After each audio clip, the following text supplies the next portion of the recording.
I'm Ashley, 28, a graphic designer who thought she was just attending our annual family Christmas dinner. That was until my sister Melissa announced her surprise Caribbean cruise, complete with tickets already purchased. Then came those fateful words, "Ashley will watch the kids while we're gone." All eyes turned to me, expecting immediate agreement despite my own holiday plans. The next 10 days, with 3 children under 9, taught me more about myself, family dynamics, and setting boundaries than the previous decade. What started as a holiday hijacking became an unexpected turning point in my life.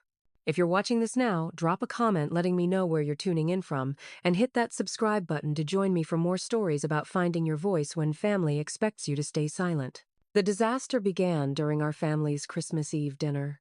I'd driven 3 hours from my apartment to my parents' suburban home, bringing carefully wrapped presents and my famous apple pie. The evening started normally enough. Dad carving the turkey while Mom fussed over table settings, all of us wearing those ridiculous paper crowns from Christmas crackers. Then midway through dinner, my sister Melissa clinked her glass. "James and I have an announcement," she said, flashing a smile at her husband.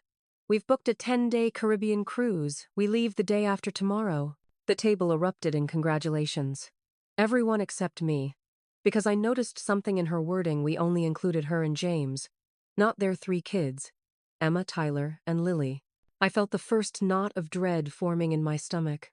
"That's wonderful, honey," Mom exclaimed. "You two deserve a break. But what about the children?" And then it happened. Melissa turned to me with that look I've known since childhood, the one that says she's already decided what I'll be doing.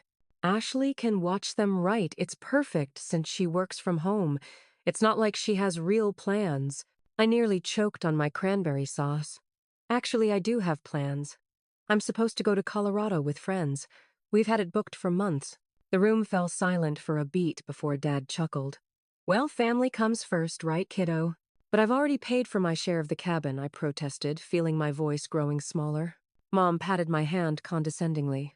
"Surely your friends will understand. Melissa deserves a break. She has 3 kids." As if I didn't know that. As if that automatically made my time less valuable. "I've already arranged everything," Melissa continued, not even acknowledging my objection. "The kids are so excited to stay with Aunt Ashley." This was classic Melissa. At 36, my older sister had perfected the art of presenting decisions as already finalized, making anyone who objected seem difficult. And somehow, despite being 8 years younger, I was always expected to be the responsible one, while Melissa got to be spontaneous and carefree. "You can't just assume I'll drop everything I said trying to keep my voice steady." "Oh, Ashley, don't be dramatic," Melissa sighed dramatically. "You can work from anywhere, and what else would you be doing? Building snowmen with your friends? This is important." James, her husband, finally spoke up. "We really appreciate it, Ashley. The kids love you, and we haven't had a vacation, just the 2 of us, since before Lily was born." What could I say? That I didn't care. That I valued my plans with friends who actually respected my time. That I was tired of being the family's backup plan. Instead, I said nothing as my parents launched into reminiscing about their own cruises, effectively ending any discussion about my consent in the matter. After dinner, I escaped to the back porch to call my friend Zoe. "They've done it again," I told her, fighting back tears. "Melissa's dumping her kids on me for 10 days. "Tell them no," Zoe said immediately. "You've been talking about this Colorado trip for months." I tried. They didn't even hear me. "So make them hear you," she insisted. "Ashley, this is ridiculous. They can't just volunteer your time without asking." But we both knew I would cave. I always did. Later that night, Melissa cornered me in the kitchen as I was loading the dishwasher, another task that somehow became mine despite being a guest. "Here's a list of their schedules," she said, handing me a crumpled paper with hastily scribbled notes. "Emma has dance on Tuesdays, Tyler does soccer on Wednesdays if the weather's good, and Lily naps around 1, but sometimes she skips it. Melissa, I had plans. They're pretty self-sufficient," she continued, ignoring me completely. "Emma can help with Lily, and Tyler just needs firm boundaries." I stared at the inadequate notes. "What about food allergies, emergency contacts, their pediatrician's number?" Melissa waved dismissively. "They eat everything. My phone will work internationally for emergencies, and the doctor's number is on the fridge at home. I still don't understand why you didn't ask me before booking this trip." She looked genuinely confused. "Why would I? You're always available." Those words stung more than anything else. Was that how my family saw me, just perpetually available Ashley with no life or plans of her own? That night, I sent a group text to my friends, canceling my Colorado trip. Their disappointed responses made everything worse. They'd been planning this trip for months, and now I was bailing last minute. I lay awake in my childhood bedroom, staring at the ceiling and fighting tears. Tomorrow was Christmas, but all joy had evaporated. All I could think about was the 10 days ahead, trapped with 3 kids I loved but didn't sign up to parent, while my sister and her husband sipped piña coladas on a beach. The familiar feeling washed over me. The pain of having my time and plans disrespected, the resentment of being taken for granted, and the frustration of not being able to stand up for myself. I was 28 years old with my own life and career, yet in my family's eyes I was still just convenient, compliant Ashley who would rearrange her entire life at a moment's notice because family comes first. The worst part was knowing that if our roles were reversed, no one would ever expect Melissa to cancel her plans to help me. Melissa and James left at dawn 2 days after Christmas. I woke to the sound of their suitcases rolling across the hardwood floors while the kids were still asleep. Melissa breezed through a rushed handover while James loaded the car. "There's plenty of food," Melissa assured me, though a quick glance in the refrigerator revealed mostly condiments and half-empty juice boxes. "And the emergency credit card is in my desk drawer if you absolutely need it." Before I could ask any of the dozen questions swirling in my mind, she was hugging the still pajama-clad children goodbye and sliding into their SUV. I stood in the driveway with Emma, 8, Tyler, 6, and Lily, 3, as they drove away, Melissa already on her phone. "Who wants breakfast?" I asked, with forced cheerfulness. The pantry situation was worse than the refrigerator. Sugary cereals, some stale crackers, and pasta. I made mental notes for an urgent grocery run. While the kids ate cereal, I found Emma's school folder. My heart sank. Despite Melissa's claim that the kids were on full holiday break, Emma had 3 projects due when school resumed in a week. One was a detailed state report that looked like it hadn't been started. "Emma, did Mom know about these projects?" I asked gently. Emma studied her cereal bowl. "I told her, but she said we'd do them after the holidays." After breakfast, I discovered discovery number 2, Tyler's behavior chart from school, hidden under the mail pile. Apparently, he'd been having significant issues with impulse control and aggression, with a note requesting parental follow-up that had never happened.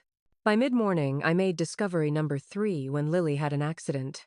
Despite Melissa's assurance that she was practically potty-trained, it became clear that Lily was nowhere close, with only sporadic success. I was setting up my laptop at the kitchen table, hoping to catch up on some work during what was supposed to be Lily's nap time. She refused to sleep when Discovery 4 occurred. Tyler, frustrated that I wouldn't let him play his father's violent video games, grabbed my open water bottle and deliberately poured it over my laptop keyboard. "Tyler," I gasped frantically, unplugging the machine and turning it upside down as water dripped from between the keys. "I want to play Zombie Crusher," he shouted, his little face contorted with rage. My laptop, my livelihood, flickered and died. I stared in horror, mentally calculating that a replacement would cost well over $1,000 I didn't have budgeted.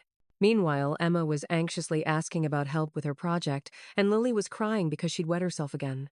That evening, after 3 unsuccessful attempts to put the kids to bed, they kept appearing downstairs like tiny ghosts. I collapsed on the couch and called my parents. "How's it going, sweetie?" Mom asked brightly. "Terrible," I admitted, fighting tears. "Tyler destroyed my laptop. Lily isn't potty trained at all, and Emma has 3 major projects due. There's no food in the house, and I don't know what I'm going to do about work now." There was a pause before Dad chuckled. "Sounds like you're getting the full parenting experience. You'll figure it out." "But my laptop—" "Kids will be kids," Mom interjected. "Remember when you drew on Melissa's college textbooks with permanent marker? These things happen. I was 4 then, Tyler is 6 and knows better. And I need my laptop for work. I have deadlines this week." "Well, use Melissa's computer," Dad suggested. "I'm sure she wouldn't mind. It's password protected, and she's not answering my texts." "She's on vacation," Ashley Mom said with a hint of reproach. "You can't expect her to be glued to her phone. Just try to enjoy the kids. They grow up so fast." After ending the call, I felt more alone than ever. I texted Zoe, who called immediately. "It's a complete disaster," I sobbed, keeping my voice down so the kids wouldn't hear. "I can't do this." "Yes, you can," she said firmly. "But you shouldn't have to. Your sister dumped her kids on you with no preparation, and now your family is gaslighting you about how bad it is. You need to stand up for yourself."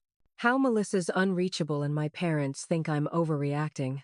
Start by setting boundaries with the kids, Zoe advised, and text Melissa about the laptop. Tell her Tyler broke it and you expect her to replace it. Be direct. After our call, I texted Melissa, Tyler poured water on my laptop and destroyed it. I need you to replace it as it's essential for my work. Her response came hours later. Kids will be kids. Use our desktop in the office. Password is Melissa123. Tyler says sorry. No acknowledgement of the severity. No offer to replace the equipment I needed for my livelihood. Just a dismissive emoji. That night I cried myself to sleep, feeling trapped and exploited. My client had already emailed twice about the project due in 3 days, a project I now had no way to complete without my specialized software.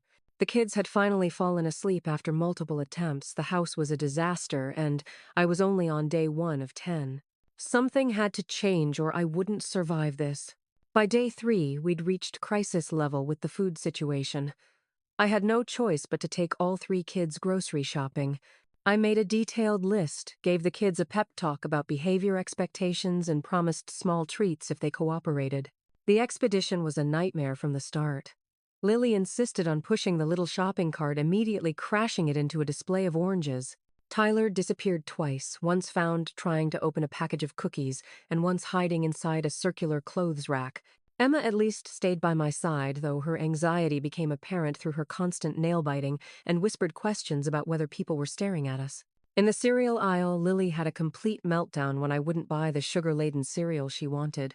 She threw herself on the floor, screaming and kicking, while other shoppers navigated around us with judgmental glances. Some people shouldn't bring children to stores if they can't control them, a middle-aged woman muttered loudly enough for me to hear. I felt my cheeks burn with embarrassment as I tried to calm Lily, while keeping an eye on Tyler, who was eyeing a tower of pasta sauce jars with dangerous interest. They're not even her kids, the woman continued to her companion. Look how different they look from her. I was about to respond when a deep voice behind me spoke up. Parenting is hard enough without strangers offering commentary. Maybe offer help instead of judgment next time. I turned to see a tall man with kind eyes giving the woman a pointed look. She huffed and pushed her cart away. Thanks, I said, finally getting Lily back on her feet. No problem. I've been there, he replied with a sympathetic smile. Single dad of 1 in grocery stores are our nemesis. He nodded toward a girl about Emma's age who was quietly reading a book in his cart. We exchanged brief smiles before he continued down the aisle, and I corralled my nieces and nephew toward the dairy section, feeling marginally better that at least one person didn't think I was completely failing. That evening, while helping Emma with her homework, I discovered something Melissa had never mentioned. Emma was struggling with serious anxiety issues. As we worked on her state report, she became increasingly agitated about getting details wrong. If it's not perfect, everyone will laugh at me, she whispered, tears forming. Emma, nobody expects perfection, I assured her. The important thing is that you try your best. Mom says I need to be exceptional to get into a good college, she replied, and my heart broke a little. After the younger 2 were in bed, Emma and I had a long talk. She confided that she often felt overlooked at home unless she was achieving something noteworthy. Between Tyler's disruptive behavior and Lily's demands as the baby, Emma had become the good child who never caused problems, and consequently received the least attention. Sometimes I wish I could just be bad so someone would notice me, she admitted. I stayed up late that night completing her project with her, listening to her concerns and assuring her that she was valued for who she was, not just for her achievements. By the time she went to bed, something had shifted between us. She hugged me tightly, whispering, I wish you lived with us all the time, Aunt Ashley. The following day brought another crisis. Tyler's behavior worsened after I confiscated a tablet he was using to watch inappropriate videos. He systematically went through the living room, knocking over anything he could reach, including a vase that shattered across the hardwood floor. As I cleaned up the glass, keeping Lily at a safe distance, I noticed something about the pattern of Tyler's outbursts. They always seemed to happen when I was giving attention to the girls. His destruction wasn't random. It was a bid for acknowledgement. That evening, I received an email from my most important client. Ashley, we still haven't received the preliminary designs for the campaign. This is the 2nd missed deadline. If we don't see progress by tomorrow, we'll need to reassign the project. Is everything okay? Everything was most definitely not okay. I was trying to manage 3 children with issues their parents hadn't prepared me for while working on a desktop computer without my necessary software. I was sleeping maybe 4 hours a night, surviving on coffee and anxiety, and watching my career potentially implode in real time. After getting the kids to bed, I sat on the bathroom floor and had a full-blown panic attack, my first in years. Hyperventilating and shaking, I felt utterly overwhelmed by the responsibility that had been thrust upon me and the lack of support from my family. As I struggled to regain my composure, staring at my tear-streaked face in the bathroom mirror, I made a decision. Something needed to change, and it needed to start with me. I couldn't continue like this for another week. Either I would find a way to take control of this situation or I would break completely. I texted Melissa once more about the deteriorating situation. Her response was predictably dismissive. Kids always behave worse for others. Just be firm. Having the best time, look at this sunset. Photo attached. I stared at the image of my sister and her husband smiling on a beach, cocktails in hand, while I sat exhausted on their bathroom floor. In that moment, something inside me hardened into resolve. If no one else was going to help me, I would help myself. And maybe, just maybe, help these kids in the process too. Day 5 began differently.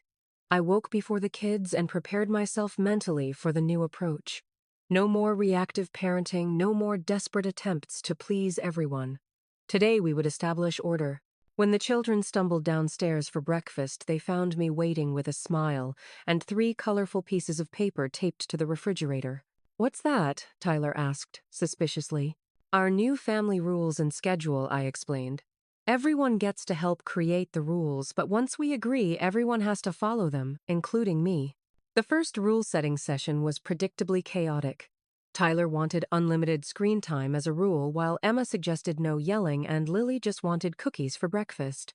Through negotiation and explanation, we eventually established 5 basic rules. 1. We speak kindly to each other. 2. We ask before taking someone's belongings. 3. We help clean up our own messes. 4. Screen time happens after responsibilities are done. 5. We tell the truth even when it's hard. For each rule followed, they earned stars on a chart. Stars could be exchanged for privileges like choosing dinner or extra story time. Breaking rules had consistent, logical consequences. The children tested the boundaries immediately, of course. Within an hour of our new system, Tyler refused to clean up the Legos he'd scattered across the living room. "I don't want to," he said, defiantly, arms crossed. "That's your choice," I replied calmly. "But the consequence is no screen time until they're picked up and you'll lose a star from your chart." He stomped and protested, but when he realized I wasn't going to clean up for him or back down, he eventually began putting the Legos away, muttering under his breath the entire time. By lunchtime, we had our first major test when Tyler threw a toy in frustration, and it sailed straight through the open window into the neighbor's yard. "I'll get it!" he yelled, racing toward the front door before I could stop him. By the time I caught up, Tyler was already in the neighbor's yard, searching through their bushes. I hurried after him, apologizing profusely as a man emerged from the house. "I'm so sorry," I called. My nephew's toy went over the fence. To my surprise, it was the same man from the grocery store, looking equally startled to see me. "We meet again," he said with a smile. "Let me help you find it." "I'm Ashley," I offered, feeling somewhat embarrassed. "I'm watching my sister's kids while she's on vacation." "Ethan," he replied. "And this is my daughter Sophie." The quiet girl from the grocery store appeared beside him, giving a shy wave. Tyler emerged triumphantly from the bushes with his action figure. "Found it!" "Tyler, what do we say when someone helps us?" I prompted, referring to our new rules. He hesitated, then mumbled, "Thank you." "You're very welcome," Ethan replied, seriously treating the child's thanks with respect. "That's a cool action figure. Sophie has some similar ones she plays with." Sophie nodded. "I have the whole Justice League." Tyler's eyes widened with interest, momentarily forgetting his usual defiance. As we prepared to leave, Ethan offered casually, "Sophie and I are going to the park tomorrow afternoon if your crew would like to join us. Sometimes it's easier when kids have other kids to play with." The invitation felt like a lifeline. "That would be great, actually. Thank you." Back at the house, I implemented more structure. Specific times for meals, activities, quiet time, and chores. I created a visual schedule with pictures for Lily to follow, and the predictability seemed to comfort all 3 children even as they occasionally tested the boundaries. While they had designated quiet time with books, I managed to email my client explaining the situation honestly and sending what work I could complete on Melissa's desktop. To my relief, they agreed to a modified deadline, though, with a warning that this was my final extension. During dinner preparation, Emma helped voluntarily, seeming to enjoy the one-on-one time. "Why don't Mom and Dad have rules like yours?" she asked as she carefully tore lettuce for salad. "Different families do things differently," I said diplomatically. "Our house feels calmer with the rules," she observed, even though Tyler pretends to hate them. Later that evening, Melissa finally called to check in, though she spent most of the conversation describing their luxury suite and the celebrities they'd spotted. "How are the kids?" she eventually asked. "We've had some challenges," I began carefully. "Tyler broke my laptop, Lily isn't really potty trained, and Emma had several major school projects due that weren't started." "Kids will exaggerate everything to get attention," Melissa laughed. "Emma always says things are due earlier than they are, and Lily just has occasional accidents." "You're not letting Tyler walk all over you, are you?" I took a deep breath. "Actually, I've implemented some structure and rules. They're responding well to consistency." "Rules," Melissa's voice cooled. "I hope you're not being too strict with them. They're on holiday too, you know." "They seem happier with clear expectations," I replied, feeling defensive. "Tyler's behavior has already improved." "Well, don't get too attached to your system," she said dismissively. "Kids need freedom to express themselves. Anyway, we're off to the captain's dinner. Ciao." The conversation left me frustrated but more determined. For the first time, I was seeing how Melissa's parenting style, or lack thereof, contributed to the children's issues. Tyler wasn't just being a boy when he destroyed things. He was desperately seeking attention in the only way he knew how. Emma's anxiety stemmed from pressure to be perfect without support. And Lily's regression in potty training might be related to feeling insecure in the chaos. That night, after the kids were asleep, I sat on the back porch and called Zoe. "I think I've been looking at this all wrong," I told her. "I've been so angry at being taken advantage of that I missed seeing how much these kids need someone to actually see them." "That's very insightful," Zoe replied, "but don't lose sight of the bigger picture. Your sister dumped her kids on you without asking, cost you your vacation, and potentially damaged your career.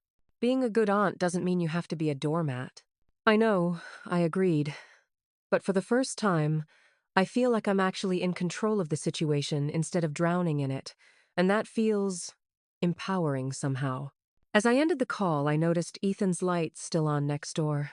For a brief moment, our eyes met through our respective windows, and he raised his coffee mug in a small salute of solidarity. I smiled and returned the gesture, feeling for the first time that maybe I wasn't completely alone in this challenge after all. Day 7 arrived with unexpected sunshine after days of winter gray. The scheduled playdate with Ethan and Sophie at the park felt like perfect timing. The kids had shown remarkable improvement with the consistent boundaries, though we still had moments of chaos. Emma helped pack a picnic lunch, while Tyler surprisingly offered to help Lily get her shoes on the right feet, a small gesture that would have seemed impossible just days earlier. The park was quiet for a winter afternoon, just a few families scattered across the playground. Ethan and Sophie were already there, Sophie reading on a bench while Ethan set up a kite. "Perfect kite-flying weather," he called as we approached. "Anyone want to learn?"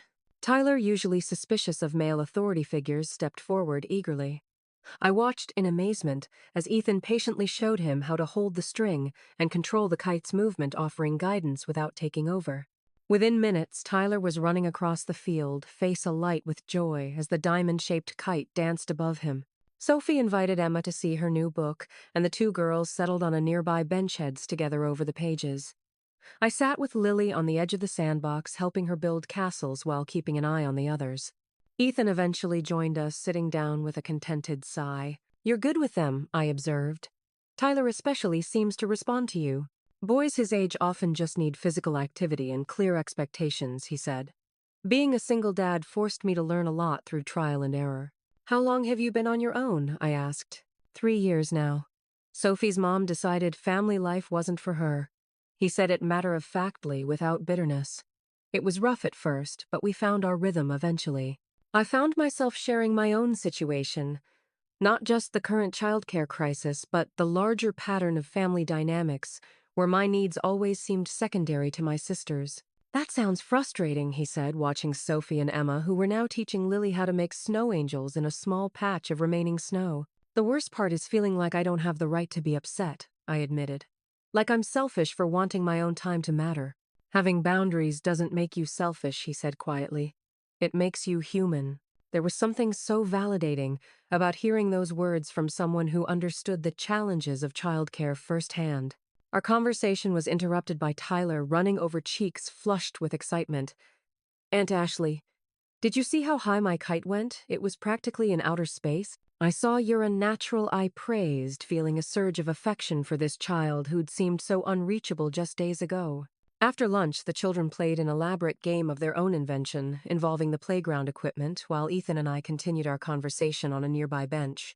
"Sophie seems so well adjusted," I observed. "You must be doing something right." "We have our moments," he laughed. "But I've learned that kids thrive with routine and honest communication. I never pretend I have all the answers, but I make sure she knows she can count on me to be consistent." His parenting philosophy aligned with what I'd been intuitively implementing with my nieces and nephew. It was refreshing to see a healthy parent-child relationship up close, so different from the chaos of Melissa's home. As we prepared to leave, Ethan helped gather our things. "This was nice," he said. "Sophie doesn't get many opportunities for playdates, since most of her friends have two parents who already have social circles." "Same with these three," I replied. "We should do it again before." I trailed off suddenly, remembering that my time with the kids was temporary. In less than a week, I'd be going back to my own life, and these children would return to their previous environment. "Before your sister returns," he finished for me. "Definitely. Sophie would love it. And so would I," he added, with a warm smile that made me momentarily forget my exhaustion. Back at the house, I managed to work during the kids' quiet time, finally making headway on my project. The routine was paying dividends. The children now understood that respecting my work time meant more quality time together afterward. As I was finishing up, my phone rang with an unexpected name, Ryan, my ex-boyfriend. We'd broken up 6 months earlier, but occasionally still talked. "Hey, stranger," he said when I answered. "I'm in town visiting my parents and heard through the grapevine you were around too. Want to grab dinner tonight?" "I can't," I explained. "I'm watching my sister's kids." "Babysitting. Can't you get someone to cover for one night?" he pressed. "It's been ages since I've seen you." "It's not just babysitting," I said, feeling defensive. "I'm responsible for them for 10 days while my sister's on vacation." There was a pause before he laughed. "Wow, she really got you good, huh? Classic Melissa, dumping her responsibilities on you." While his assessment wasn't entirely wrong, his dismissive tone bothered me. "The kids are actually great," I found myself saying. "We're having a good time." "Since when are you into playing mom?" he asked. "You always said you weren't sure about having kids." The conversation continued awkwardly, with Ryan suggesting I find a babysitter so we could meet for drinks later. When I declined again, he seemed irritated. "You've changed," he said before hanging up. "Call me when you're done playing house." The exchange left me unsettled, but not in the way I expected. 6 months ago, I might have rearranged everything to see Ryan. Now the thought of disrupting the children's routine for a last-minute date with someone who couldn't respect my commitments felt wrong. I found myself comparing Ryan's attitude to Ethan's understanding, and felt a clarity I hadn't expected. Ryan had always been charming but somewhat self-centered, expecting me to adapt to his schedule and needs, not unlike my family. That evening, Emma approached me while I was preparing dinner, nervously clutching her math workbook. "Could you help me with fractions?" she asked tentatively. Mom always gets frustrated when she tries to explain. We sat at the kitchen table, and I discovered Emma had fallen behind because she was afraid to ask questions in class. Her anxiety about appearing stupid had prevented her from getting the help she needed. "Making mistakes is how we learn," I told her. "It doesn't make you stupid. It makes you human." She looked up at me with such hope that I felt a surge of protectiveness. These children deserved adults who would support their growth, not just expect perfection. Over the next hour, I watched Emma's confidence grow as she mastered concepts that had previously confused her. Tyler surprisingly sat quietly nearby, coloring but clearly listening to our explanations. Even Lily seemed calmer, playing contentedly with her toys instead of demanding constant attention. As I tucked them into bed that night, Tyler asked, "Are you going to leave when Mom comes back?" The question caught me off guard. "I'll go back to my apartment, yes, but I'll still visit." "But not like this," he persisted. "Not sleeping here and making rules and stuff." "No, not like this," I admitted. He was quiet for a moment. "I like it better when you're here. Mom and Dad are always busy or tired." His honesty broke my heart a little. "I'll always be your aunt," I promised. and I'll make sure we spend quality time together even if I'm not living here. After the children were asleep, I sat on the back porch, contemplating how quickly these relationships had deepened. In just a week, I'd gone from resenting this imposed responsibility to genuinely caring about these children's well-being beyond our time together. I also realized something about myself. I was stronger and more capable than I'd believed. I'd taken a chaotic situation and created order. I'd connected with 3 struggling children and helped them feel secure. I'd even begun rebuilding my self-respect by setting boundaries. As I gazed at the stars, I felt a strange sense of gratitude amid the exhaustion. This wasn't the holiday I'd planned, but perhaps it was the one I needed. A catalyst for change in more ways than I could have imagined. Day 9 began peacefully enough. The children had fully adapted to our routine, and I'd managed to catch up on most of my work during their activity times. We were finding a rhythm that worked, and I was even beginning to think we might make it through the final stretch without further incidents. Then Lily woke from her nap, burning with fever. "My ear hurts," she whimpered, her small face flushed as I pressed my lips to her forehead. She was alarmingly hot. I took her temperature 102.5. Too high to ignore. "Emma, can you get the children's Tylenol from the bathroom?" I asked, trying to keep my voice calm while inwardly panicking. I called Melissa immediately, but it went straight to voicemail. "Melissa, Lily has a high fever and is complaining about ear pain. Please call me back as soon as possible." Next, I tried my parents, but they too were unavailable. At their weekly bridge game, according to their voicemail. Lily's discomfort was increasing by the minute, her crying becoming more distressed. Emma hovered anxiously nearby while Tyler retreated to his room, his face showing unusual concern. "Is Lily going to die?" he asked in a small voice when I checked on him. "No, sweetheart," I assured him. "She's just sick. But I need to take her to the doctor." The logistics suddenly hit me. I couldn't take all 3 children to urgent care. It would be a nightmare. But I couldn't leave Emma and Tyler alone either. In desperation, I texted Ethan emergency. "Lily has high fever. Need to get her to doctor, but can't take all kids. Any advice?" His response came immediately. "I can help. Bring the older 2 to my place while you take Lily in." Relief flooded through me. 20 minutes later, after giving Ethan a hurried rundown of Emma and Tyler's routines and emergency contacts, I was buckling a crying Lily into her car seat. "They'll be okay," Ethan reassured me. "Sophie will keep them entertained, and I work from home anyway. Take as long as you need." The waiting room at urgent care was packed with post-holiday illnesses. Lily clung to me, whimpering in pain as we waited over an hour to be seen.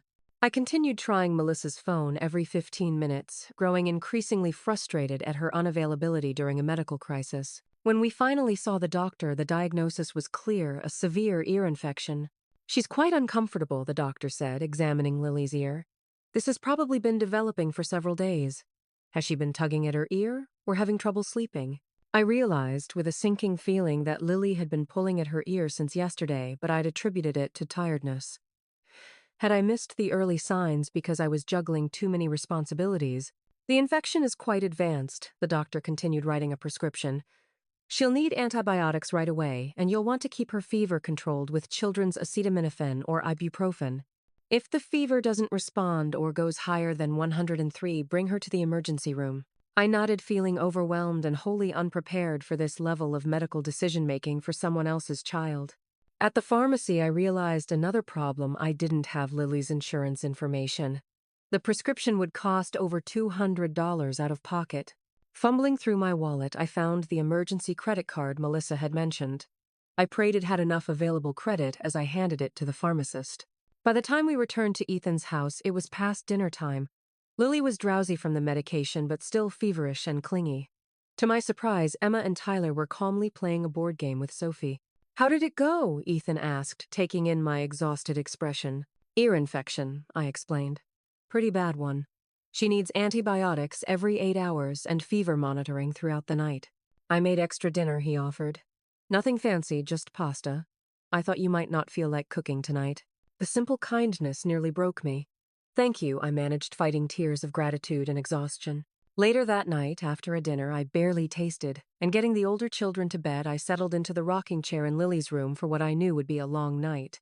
Her fever was down but not gone, and she whimpered in her sleep, breaking my heart. Around midnight, my phone finally rang. "Melissa." "Sorry, I missed your calls," she said without preamble. We were on a snorkeling excursion all day. What's up? What's up? I repeated incredulously. Lily has a severe ear infection. I've been trying to reach you for hours. I had to take her to urgent care. Oh no, Melissa said, though she didn't sound particularly alarmed. Poor baby. She gets those sometimes. There should be some leftover antibiotics in the medicine cabinet. You can't give leftover antibiotics, Melissa. That's dangerous. And besides, I wouldn't have given her medication without talking to a doctor first. Well, you don't have to be snippy about it, she replied defensively. I'm sure it's not that serious. The doctor said it's quite advanced and could have led to more serious complications if left untreated, I said, trying to keep my voice low so as not to disturb Lily. Where is her insurance card I had to use your emergency credit card for the prescription? It's in my wallet, Melissa said, as if this should have been obvious. Your wallet that you took with you on vacation.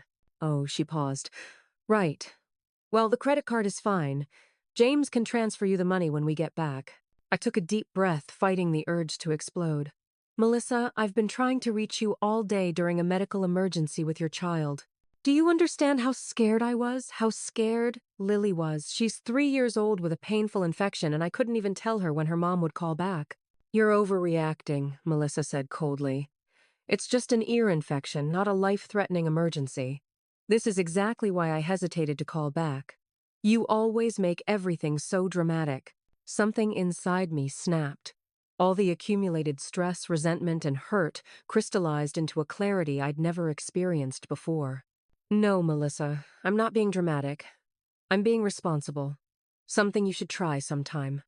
You dumped your 3 children on me without asking, left inadequate information and supplies, and now you're unavailable during a medical emergency. This isn't about an ear infection. This is about you consistently treating me and my time as less valuable than yours. If it's such a burden, she shot back, why did you agree to watch them? Because you didn't give me a choice. You announced it in front of the whole family had already bought non-refundable tickets, and then everyone pressured me into it. And you know what? These kids are wonderful, and they deserve better than being treated as inconveniences you can pass off to someone else when you want a break. There was a long silence before Melissa said stiffly, I think we should continue this conversation when we get back. You're clearly overwhelmed. I'm not overwhelmed, Melissa.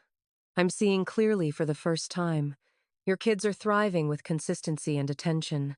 Emma's anxiety is improving, Tyler's behavior has turned around completely, and even Lily seems happier with a proper routine. When was the last time you actually sat down and did homework with Emma, or played with Tyler without checking your phone? How dare you question my parenting, Melissa's voice rose. You have no idea what it's like to raise 3 children. A few days of playing house doesn't make you an expert. No, it doesn't, I agreed. But it's shown me that I deserve better than being your emergency backup plan. When you return, we're going to have a serious conversation about boundaries and respect. James and I are cutting our trip short, she announced. We'll be back tomorrow evening. Clearly you can't handle this responsibility. Fine, I said, surprising myself with how calm I felt. I'll have the kids packed and ready. After hanging up, I should have felt anxious about the confrontation. Instead, I felt strangely peaceful.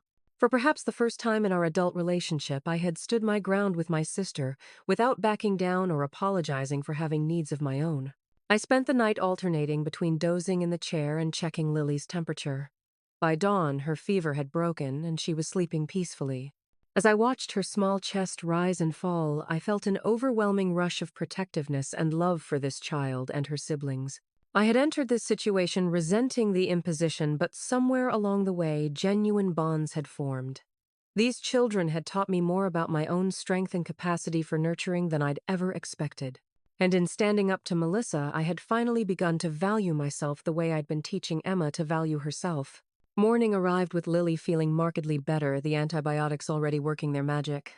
As I prepared breakfast, I received a text from Ethan. How's the patient this morning? Need anything? His simple offer of support brought unexpected tears to my eyes. In just a few days, this stranger had shown me more consideration than my own family had in years. Much better, I texted back. Thank you again for yesterday. I don't know what I would have done without your help. That's what neighbors are for, came his reply. And friends, I hope. Friends. Yes, that felt right. And perhaps in time something more. But for now I had 3 children to prepare for their parents' early return and a lifetime of new boundaries to establish. Melissa and James arrived at 7 p.m. the following evening, earlier than their original return date, but later than I expected after Melissa's declaration about coming back tomorrow. I had spent the day helping the children clean their rooms, organize their belongings, and prepare emotionally for their parents' return. Emma seemed nervous, Tyler was unusually quiet, and even Lily, recovered enough to play, seemed subdued. "Will you still do story time with us after Mom and Dad come back?" Tyler asked as we folded his laundry. "Not every night," I explained gently, "but I'll visit more often than before." "Promise." His small face was so earnest it hurt. "I promise," I said, meaning it with all my heart. When the front door finally opened, the children ran to greet their parents with excited squeals. I hung back, steeling myself for the confrontation I knew was coming. Melissa looked tanned and rested as she hugged the kids, exclaiming over how much they'd grown in 10 days. James followed behind, carrying their luggage, and looking slightly uncomfortable when he caught my eye. "The house looks clean," Melissa remarked, glancing around with surprise. "We've been maintaining it together," I explained. "The kids have been helping with age-appropriate chores." "Mommy, look at my star chart," Lily exclaimed, dragging Melissa to the refrigerator where our behavior chart was displayed. "I got stars for picking up toys and using the potty." "Star chart." Melissa raised an eyebrow at me. "It's a positive reinforcement system," I explained. "They earn stars for following the house rules we created together." "We don't really do structured discipline," Melissa said dismissively. "We prefer to let the kids express themselves naturally." I finished my state report. Mom Emma interjected excitedly. "Aunt Ashley helped me research Louisiana, and I got all my math homework done too." "That's great, honey," Melissa replied, seeming taken aback by Emma's enthusiasm for schoolwork. "And I haven't broken anything in 6 days," Tyler announced proudly. James chuckled. "That might be a record, buddy." After the initial excitement died down and the kids were distracted with the souvenirs their parents had brought, Melissa cornered me in the kitchen. "What exactly have you been teaching my children?" she asked in a low voice. "Tyler's talking about consequences, and Emma seems to think you've solved all her school problems." "I've been teaching them that they're capable, that their actions matter, and that they're worth paying attention to," I replied evenly. "And we need to talk about Tyler breaking my laptop and the work I lost because of it." Melissa waved dismissively. "Kids break things. It happens." "Yes, and parents replace things their children break," I insisted. "That laptop was my livelihood, Melissa. I've been working on your desktop computer, but I've still missed deadlines and potentially lost a client because of it." "You're being dramatic again," she sighed. "James can look at it. He's good with computers." "It's not fixable," I said firmly. "It needs to be replaced, and it will cost at least $1,200 for a comparable model with the software I need." $1,200. Melissa's eyes widened. "That's ridiculous. We're not made of money, Ashley. We just paid for an expensive vacation." "Exactly," I said pointedly. "You could afford a luxury cruise, but can't take responsibility for your child destroying my property while I was doing you a favor." James entered the kitchen, catching the end of our conversation. "What's going on?" "Ashley thinks we owe her $1,200 for her laptop that Tyler accidentally damaged," Melissa explained, emphasizing accidentally, as if that absolved all responsibility. To my surprise, James nodded. "That seems fair. Tyler told us he poured water on it deliberately, Mel. We should replace it." Melissa looked startled by her husband's lack of support. "But no buts," James said firmly. "Ashley stepped in at the last minute to watch the kids so we could have our vacation. The least we can do is make this right." He turned to me. "Send me the details of what you need and I'll order it tomorrow." "Thank you, James," I said, genuinely appreciative of his reasonableness. Our conversation was interrupted by the doorbell. My parents entered without waiting for anyone to answer, as was their habit. "We thought we'd stop by to welcome the travelers home," Mom announced, cheerfully carrying a casserole. She hugged Melissa and James before turning to me.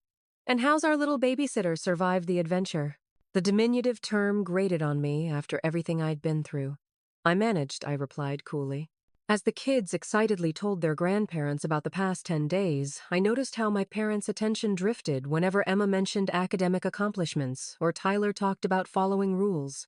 They were much more responsive to Melissa's abbreviated cruise stories or Lily's cute antics. The family dynamic I'd grown up with was suddenly glaringly obvious: Melissa as the golden child whose needs always came first, me as the responsible one expected to fill in the gaps, and my parents enabling the whole dysfunctional system. When Emma tried to show my father her completed state report, he patted her head distractedly and turned back to Melissa's story about a celebrity they'd spotted on the ship. Emma's face fell, and I felt a surge of protective anger. Emma worked really hard on that report, I said loudly enough to interrupt Melissa. I think she'd love to show you what she learned about Louisiana Dad. My father looked surprised, then slightly chastened, as he turned his attention to Emma's project. The look of gratitude she shot me was worth any family tension. Later, as everyone sat down to dinner, my mother asked about Lily's ear infection, as if it were a minor inconvenience rather than the crisis it had been.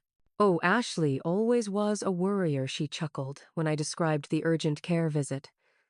Remember how she used to think every mosquito bite was going to turn into West Nile virus? Mom Lily had a fever of almost 103, I said firmly. The doctor said the infection was advanced and could have led to more serious complications if left untreated. And I couldn't reach anyone for hours while dealing with a medical emergency.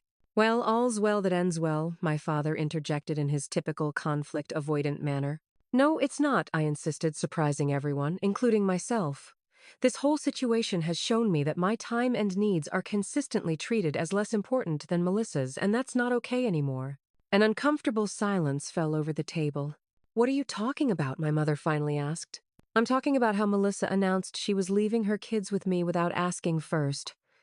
I'm talking about how everyone pressured me to cancel my own vacation plans as if they didn't matter. I'm talking about how I was left with inadequate information supplies and support for 10 days, and then criticized for how I handled it. You're making a scene, Ashley, Melissa hissed. No, I'm finally speaking up, I replied calmly. And things are going to be different going forward.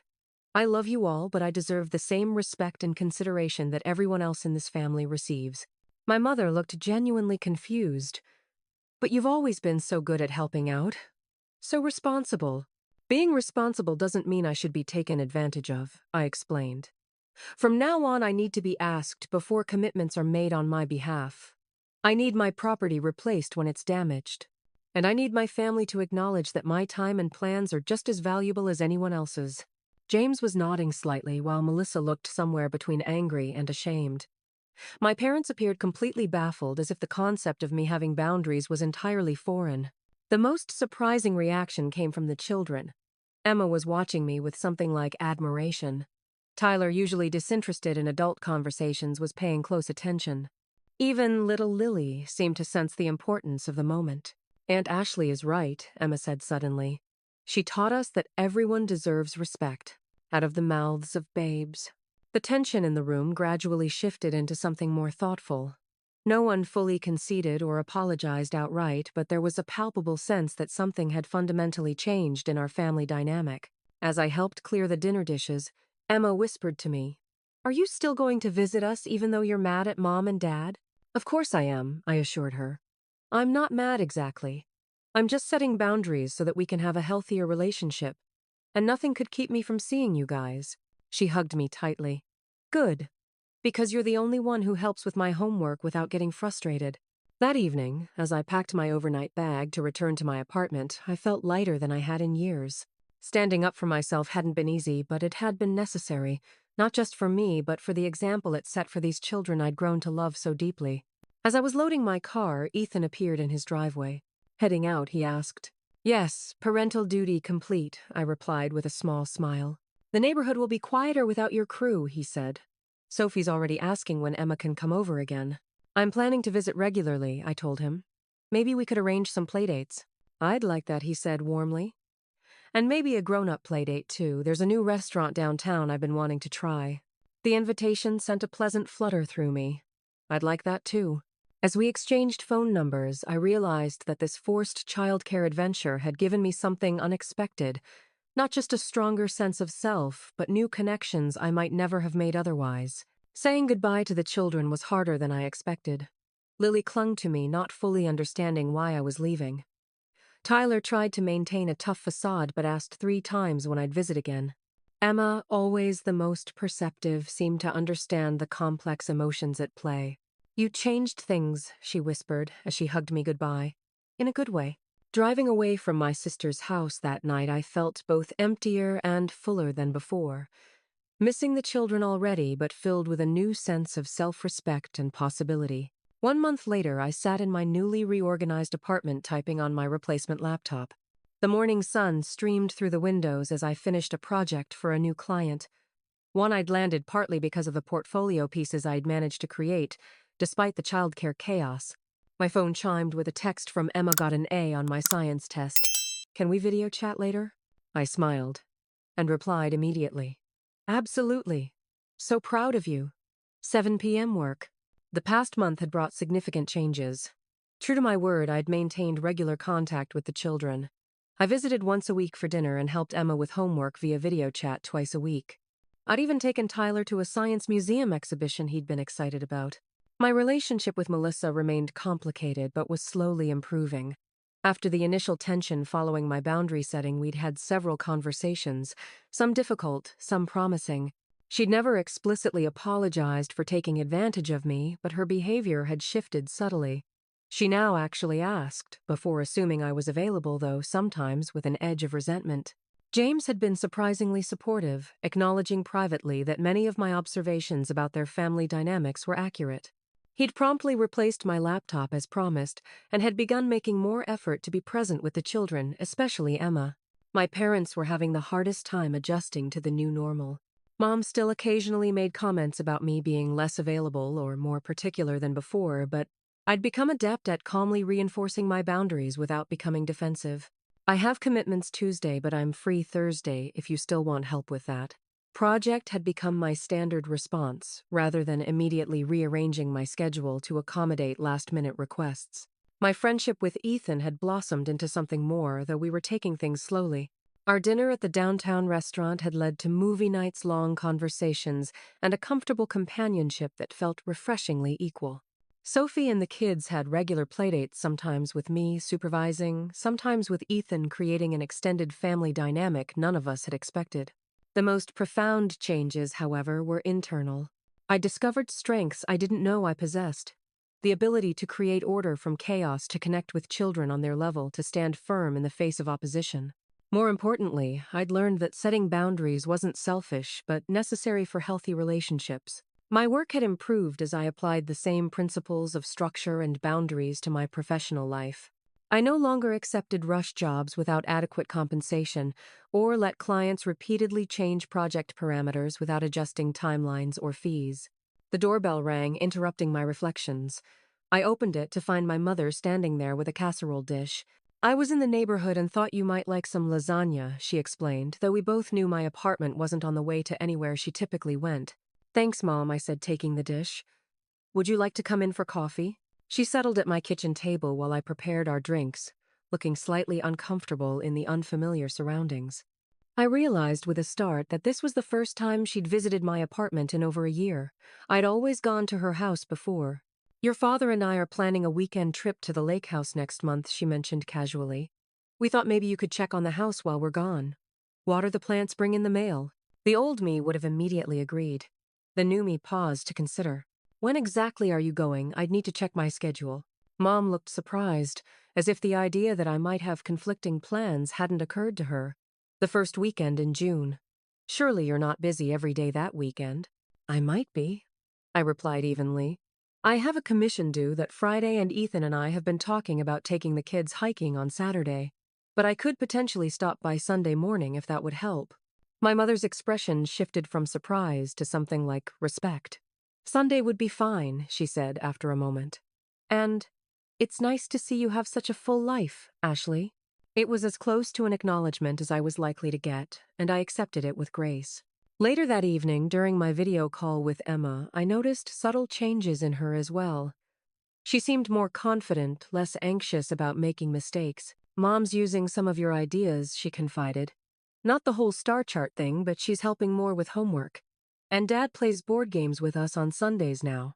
That's wonderful, I said sincerely. Tyler still gets in trouble, but not as much, she continued. And Mom signed him up for soccer again. He really likes it. Small changes, perhaps, but meaningful ones. I'd like to think my brief tenure as caretaker had influenced Melissa's parenting, though she'd never admit it directly. After talking with Emma, I had a scheduled call with Zoe, who had been my rock throughout this journey. You know what I realized today, I told her. I'm actually grateful for what happened. Grateful that your sister dumped her kids on you and nearly tanked your career, she asked skeptically. Grateful for the wake-up call, I clarified. I might have continued in those unhealthy patterns forever if something drastic hadn't forced me to change. Plus, I've developed a much deeper relationship with Emma, Tyler, and Lily. And I met Ethan. The silver linings are pretty significant, Zoe conceded. But don't give Melissa too much credit. You're the one who did the hard work of changing. She was right. The situation had been the catalyst, but the transformation had come from within me. From finally recognizing my own worth and insisting that others recognize it too. That night, as I prepared for bed, my phone rang with Melissa's ringtone. Hey, I answered, curious about the unusual evening call. Hey, she replied, sounding tired. The kids are in bed and I wanted to say something. I waited, giving her the space to continue. You were right, she said finally. About a lot of things. The kids do better with structure. Emma's anxiety has improved since we started being more consistent with her. Even Tyler seems happier with clear expectations. I was momentarily speechless at this unprecedented acknowledgement, and she continued hesitantly, I've been thinking about what you said about always expecting you to be available. I didn't realize how often I did that until I started noticing Mom doing it too. Thank you for saying that, I replied, genuinely moved. It means a lot. Don't get me wrong, she added quickly, her tone lightening. You're still annoyingly perfect and organized. But maybe that's not such a bad thing. I laughed, recognizing the olive branch for what it was. And you're still spontaneous and creative. Also not bad things. After we hung up, I felt a sense of closure and possibility. The old patterns hadn't disappeared entirely, but new, healthier ones were emerging. My relationship with my sister might never be perfectly equal, but it was evolving into something more balanced than before. As I drifted off to sleep, I thought about the unexpected journey of the past month. What had begun as an imposition, babysitting my sister's children while she vacationed, had become a turning point in my life. I'd discovered my own strength, set necessary boundaries, deepened important relationships, and even opened myself to new possibilities. Sometimes the worst impositions lead to the greatest growth. Sometimes being taken advantage of becomes the catalyst for finally valuing yourself properly. And sometimes the family dynamics we accept as fixed can change when one person finds the courage to say, this isn't working anymore. The most valuable lesson wasn't that I could handle 3 children in crisis, though that knowledge certainly boosted my confidence. It was the recognition that respecting myself wasn't selfish. It was necessary. Not just for me, but for everyone in my life. By refusing to be a doormat, I'd actually become a better aunt, daughter, sister, and friend. That night, I slept more peacefully than I had in years, secure in the knowledge that I was finally creating the life and relationships I deserved, one boundary and one connection at a time. So what about you? Have you ever had a family member take advantage of your time or generosity? How did you handle it? I'd love to hear your stories in the comments below. And if this story resonated with you, please hit the like button and subscribe to my channel for more real-life experiences about family dynamics, setting boundaries, and personal growth. Thank you for joining me today, and remember, standing up for yourself isn't selfish, it's necessary. Take care, and I'll see you in the next video.